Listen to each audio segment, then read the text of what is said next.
இளையவளின் இடையொரு நூலகம் படித்திடவா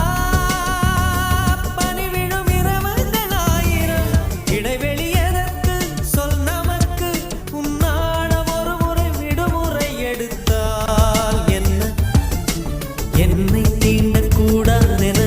வாரோடு சொல்லாது வங்கக்கடல் என்னை ஏந்த கூடாதென கையோடு சொல்லாது புல்லாங்குழல் நீதோ